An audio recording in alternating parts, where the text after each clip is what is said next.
NK Premachandran MP നമുക്കൊപ്പമുണ്ട്. Shri NK Premachandran, രണ്ടാം UPA സർക്കാർ അത് കോൺഗ്രസ് നേതാക്കൾ പോലും തള്ളിപ്പറയുന്ന സാഹചര്യത്തിലേക്ക് ഇന്ന് മാറി. പക്ഷേ അന്ന് നടന്ന കാര്യങ്ങൾക്കെല്ലാം ഒരു മൗന സാക്ഷിയായി മാറേണ്ടി വന്ന വ്യക്തി കൂടിയാണ് മൻമോഹൻ സിംഗ്. അതാണ് പിന്നീട് കാലത്ത് അദ്ദേഹത്തെ വിലയിരുത്തപ്പെടുക. അതായത് ഒരു തരത്തിലുള്ള അഴിമതി ആരോപണവും നേരിടാത്ത വ്യക്തി. ഇപ്പം കേരളത്തെ സംബന്ധിച്ച് പറഞ്ഞാൽ കേരള വിഷയങ്ങളിൽ പ്രത്യേക താല്പര്യമെടുത്ത വ്യക്തി. ഇങ്ങനെ പലതരത്തിലും മൻമോഹൻ സിംഗ് ഓർമ്മിക്കപ്പെടുകയാണ്. സത്യത്തിൽ ഇന്ത്യ കണ്ട പ്രഗത്ഭനായ ഭരണാധികാരികളിൽ ഒരാളെന്ന് ചരിത്രം വിലയിരുത്തും ഡോക്ടർ മൻമോഹൻ സിംഗിനെ സംബന്ധിച്ച് എന്ന കാര്യത്തിൽ ഒരു സംശയവുമില്ല. അദ്ദേഹം തന്നെ സൂചിപ്പിച്ചതുപോലെ മാധ്യമങ്ങൾ വിലയിരുത്തുന്നതിനേക്കാൾ ചരിത്രം താൻ തെറ്റുകാരനല്ല എന്ന് വിലയിരുത്തുമെന്ന് അദ്ദേഹം തന്നെ പ്രധാനമന്ത്രി അല്ലാതായതിനു ശേഷം അദ്ദേഹം സൂചിപ്പിച്ചിട്ടുണ്ട്. അത് എത്രയോ ശരിയായിരുന്നു. കാരണം 5 വർഷക്കാലം ധനമന്ത്രി എന്ന നിലയിൽ നമുക്ക് പലതരത്തിലുള്ള വിയോജിപ്പുകൾ അന്നത്തെ സാമ്പത്തിക പരിഷ്കാരങ്ങളെ സംബന്ധിച്ചുവെങ്കിൽ പോലും അനിവാര്യമായ ഒരു പശ്ചാത്തലത്തിൽ അതല്ലാതെ മറ്റൊരു മാർഗമുണ്ടായിരുന്നില്ല എന്നുള്ളത് ഇപ്പോൾ നമുക്ക് എല്ലാവർക്കും ബോധ്യപ്പെടുകയാണ്. ആ ധനസംബന്ധമായ പരിഷ്കാരങ്ങളിലൂടെ തുടങ്ങിവെച്ച പ്രക്രിയ 2004 മുതൽ 2014 വരെയുള്ള ഗവൺമെന്റിന്റെ ഭരണം പരിശോധിക്കുമ്പോൾ, പ്രത്യേകിച്ച് 2004 മുതൽ 2009 വരെയുള്ള ഒന്നാം UPA ഗവൺമെന്റ് കാലയളവ് പരിശോധിക്കുമ്പോൾ അത് മാനവികതയുടെ മുഖമുള്ള സാമ്പത്തിക പരിഷ്കാരങ്ങൾ എന്ന പുതിയ പരിപ്രേക്ഷ്യം നൽകിക്കൊണ്ടാണ് ഡോക്ടർ മൻമോഹൻ സിംഗ് പ്രധാനമന്ത്രി എന്ന നിലയിൽ അന്ന് ഭരണപരമായ പരിഷ്കാരങ്ങൾക്ക് നേതൃത്വം വഹിച്ചത്. അതിൽ പ്രധാനപ്പെട്ടതായിരുന്നു ഇന്നും രാജ്യത്ത് ഏറ്റവും കൂടുതൽ ചർച്ച ചെയ്യുന്ന ദാരിദ്ര്യ നിർമ്മാർജ്ജനം ലക്ഷ്യം വെച്ചുകൊണ്ട് ആരംഭിച്ച ഗ്രാമീണ തൊഴിലുറപ്പ് പദ്ധതി, മഹാത്മാഗാന്ധി ഗ്രാമീണ തൊഴിലുറപ്പ് പദ്ധതി, വിവരാവകാശ നിയമം, അതുപോലെ വിദ്യാഭ്യാസ അവകാശ നിയമം, വനാവകാശ നിയമം, ഭക്ഷ്യസുരക്ഷാ നിയമം തുടങ്ങി എത്രയോ സുപ്രധാനമായ റവല്യൂഷണറി ലെജിസ്ലേഷൻസ് എന്ന് വിശേഷിപ്പിക്കാൻ കഴിയുന്ന വിപ്ലവകരമായ നിയമനിർമ്മാണങ്ങളിലൂടെ രാജ്യത്തിന്റെ ജനാധിപത്യ പ്രക്രിയ അർദ്ധ സമ്പുഷ്ടമാക്കുന്ന കാര്യത്തിൽ, അതുപോലെ ജനക്ഷേമ പദ്ധതികൾ ആവിഷ്കരിച്ച് നടപ്പാക്കുന്ന കാര്യത്തിലൊക്കെ ബഹുദൂരം മുന്നോട്ട് പോകാൻ ആ ഗവൺമെന്റ് കഴിഞ്ഞിട്ടുണ്ട് എന്നുള്ളത് ഈ അവസരത്തിൽ വസ്തുതയാണ്. ശരിയാണ്, രണ്ടാം UPA ഗവൺമെന്റിന്റെ കാലയളവിൽ ഒരുപാട് ആക്ഷേപങ്ങൾ, ആരോപണങ്ങൾ 2G 3G സ്പെക്ട്രവുമായി ബന്ധപ്പെട്ട്, കോമൺവെൽത്ത് ഗെയിംസുമായി ബന്ധപ്പെട്ടുകൊണ്ട് നിരവധി ആക്ഷേപങ്ങൾ, ആരോപണങ്ങൾ ഉണ്ടായി എന്നുള്ളത് വസ്തുതയാണ്. പക്ഷേ പിൽക്കാലത്ത് ആ ആക്ഷേപങ്ങളും ആരോപണങ്ങളും എല്ലാം നിരർത്ഥകമായിരുന്നു എന്ന് തെളിയിക്കപ്പെടുകയും ചെയ്തു.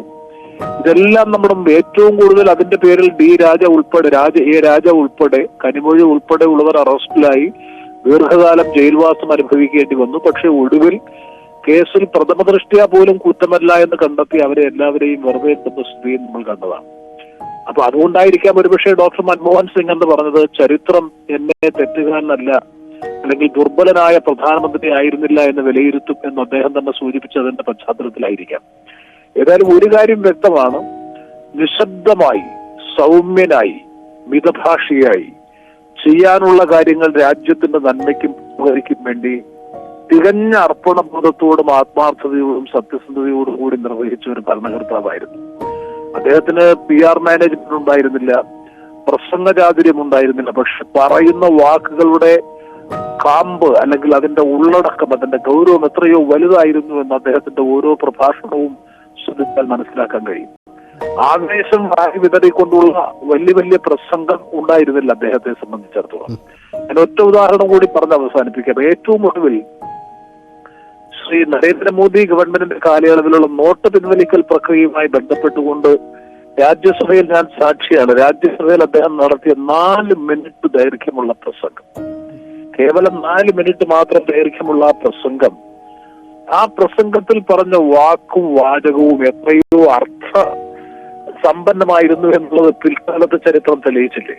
ലീഗലൈസ്ഡ് പ്ലണ്ടർ, നിയമവിധേയമായിട്ടുള്ള തീവട്ടിക്കൊള്ള അല്ലെങ്കിൽ ഓർഗനൈസ്ഡ് ലൂട്ട്, സംഘടിതമായിട്ടുള്ള കൊള്ള തുടങ്ങിയ ചുരുക്കം വാക്കുകളിലൂടെ അദ്ദേഹം നടത്തിയ ആ ഇന്റർവെൻഷൻ, ആ പ്രക്രിയയെ തന്നെ, ആ നോട്ട് പിൻവലിക്കൽ പ്രക്രിയയുമായി ബന്ധപ്പെട്ട് ജനങ്ങൾക്ക് തന്നെ കൃത്യമായ നിലപാട് ബോധ്യപ്പെടുത്തി കൊടുക്കാൻ കഴിഞ്ഞൊരു പ്രസംഗമായിരുന്നു. ഇത്രയും ശക്തനായ കരുത്തനായ ഒരു പ്രധാനമന്ത്രി അല്ലെങ്കിൽ അത്രയും കരുത്തനായ ഒരു ഭരണാധികാരി വേണ്ട വിധത്തിൽ ഇന്ത്യൻ രാഷ്ട്രീയം അല്ലെങ്കിൽ രാഷ്ട്രീയ ചരിത്രം വിലയിരുത്തിയില്ല എന്നുള്ളതാണ് സത്യത്തിൽ വസ്തുത. അത് ഇപ്പോൾ വിലയിരുത്തപ്പെടുന്നു എന്നുള്ളത് വളരെ വളരെ ആശ്വാസകരമായിട്ടുള്ള സംഗതിയാണ്. നയപരമായ വിയോജിപ്പ് അദ്ദേഹത്തിന്റെ സാമ്പത്തിക പരിഷ്കാരങ്ങളോടുണ്ടാകും. പക്ഷെ ഇന്ന് ലോകം നമ്മൾ കാണുന്നത് ചൈന അടക്കമുള്ള ലോകത്തുള്ള എല്ലാ രാജ്യങ്ങളും ഈ സാമ്പത്തിക നയം അല്ലാതെ മറ്റൊന്നും വരാൻ കഴിയില്ല എന്ന നിലയിൽ മാർക്കറ്റ് ഇക്കോണമിയിലേക്ക് മാറിക്കൊണ്ടിരിക്കുന്ന ഒരു കാലഘട്ടമാണ്. അപ്പൊ ആ ദീർഘവീക്ഷണത്തോടുകൂടി കണ്ട് ഒരുപക്ഷെ 1990കളുടെ തുടക്കത്തിൽ അത് നടപ്പാക്കിയിരുന്നില്ല എന്നുണ്ടെങ്കിൽ ഇന്ത്യയുടെ സ്ഥിതി മറ്റൊന്നാകുമായിരുന്നു എന്ന കാര്യത്തിൽ ഒരു സംശയവും വേണ്ട. അപ്പൊ ഇത് ആ രൂപത്തിൽ അദ്ദേഹത്തെ വിലയിരുത്തപ്പെട്ടിട്ടില്ല. സത്യത്തിൽ ആർക്കിടെക്ട് ഓഫ് ന്യൂ എക്കണോമി എന്ന് മാത്രമല്ല, ആധുനിക ഇന്ത്യ ഇന്ന് ഈ കാണുന്ന വികസന പരിപ്രേക്ഷ്യം, ആ ഒരു ആധുനിക ഇന്ത്യയെ രൂപപ്പെടുത്തുന്നതിൽ അതിന് ചുക്കാൻ പിടിച്ച് അതിന് തുടക്കം കൊടുത്ത നേതൃത്വം വഹിച്ച രാജ്യത്തിന്റെ പ്രധാനമന്ത്രി കൂടിയായിരുന്നു ഡോക്ടർ മൻമോഹൻ സിംഗ്. അല്ലെങ്കിൽ ധനമന്ത്രി എന്ന നിലയിലും ഒക്കെ അദ്ദേഹം നടത്തിയ പ്രവർത്തനങ്ങൾ ഒരു കാലത്ത് ഇന്ത്യക്ക് വിസ്മരിക്കാൻ കഴിയുന്നതല്ല എന്നാണ് എന്റെ വിശ്വാസം.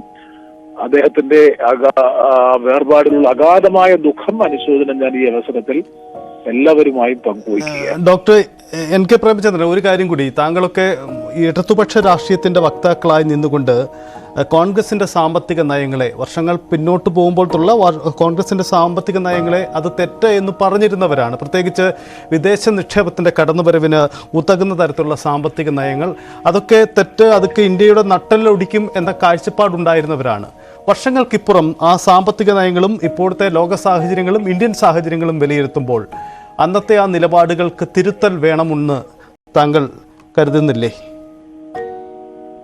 ഒരു കാര്യം ശരിയാണ്, ഞാൻ പറഞ്ഞു, നയപരമായ വിയോജിപ്പ് നിലനിർത്തിക്കൊണ്ട് തന്നെ അതൊക്കെ മാർക്കറ്റ് എക്കണോമി ഒരു തരത്തിലും ഈ രാജ്യത്തെ ഭൂരിപക്ഷം വരുന്ന സാധാരണ ജനങ്ങളുടെ താല്പര്യം സംരക്ഷിക്കാൻ പര്യാപ്തമല്ല എന്ന നയപരമായ നിലപാട് ഉയർത്തിപ്പിടിക്കുമ്പോൾ തന്നെ 1990കളിൽ നമുക്കറിയാം ചന്ദ്രശേഖറിന്റെയും ചരൺ സിംഗിന്റെയും ഒക്കെ ഗവൺമെന്റിന്റെ കാലഘട്ടത്തിൽ തകർന്നടിഞ്ഞ ഇന്ത്യൻ സമ്പദ് വ്യവസ്ഥ ആഗോളതലത്തിൽ തന്നെ വലിയ പ്രതിസന്ധി നേരിടുന്ന ഒരു പ്രത്യേക ഘട്ടത്തിൽ ഇന്ത്യൻ സമ്പദ്ഘടന തകർന്നടിഞ്ഞ കരുതൽ മൂലധനം അടക്കം പണയം വെച്ച് വായ്പയെടുത്ത് നിത്യനിദാന ചെലവുകൾക്ക് നിവൃത്തിയില്ലാതെ ബുദ്ധിമുട്ടുന്ന കാലഘട്ടത്തിലാണ് 1991 ഭൂരിപക്ഷമില്ലാത്ത ഒരു പൊളിറ്റിക്കൽ മെജോറിറ്റി പോലും ഇല്ലാത്തൊരു ഗവൺമെന്റ് നരസിംഹറാവുവിന്റെ നേതൃത്വത്തിൽ അധികാരത്തിൽ വരുന്നത്.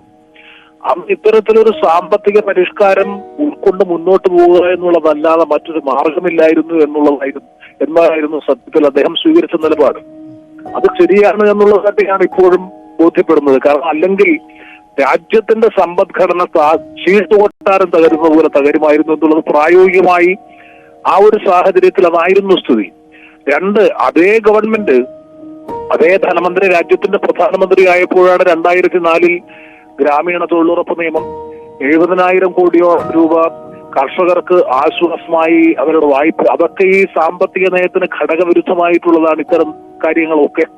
അതുപോലെ വിവരാവകാശ നിയമം, വനാവകാശ നിയമം തുടങ്ങിയ ഭക്ഷ്യസുരക്ഷാ നിയമം ഉൾപ്പെടെയുള്ള ജനക്ഷേമകരമായ നിരവധി നിയമനിർമ്മാണങ്ങൾക്കും അദ്ദേഹം നേതൃത്വം കൊടുത്തു എന്നുള്ളതും ഈ അവസരത്തിൽ ശ്രദ്ധേയമാണ്.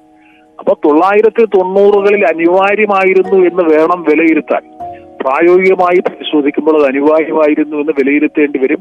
അതിനിശ്ചിതമായി വിമർശിച്ച ഞങ്ങളടക്കം ഒക്കെ അന്ന് വിമർശിച്ചു എന്നുള്ളത് ശരിയാണ്. പക്ഷെ ഇന്ന് ചരിത്രം തെളിയിക്കുന്നത് അത് അനിവാര്യമായിരുന്നു എന്ന് തന്നെയാണ് എന്നാണ് എന്റെ വിശ്വാസം.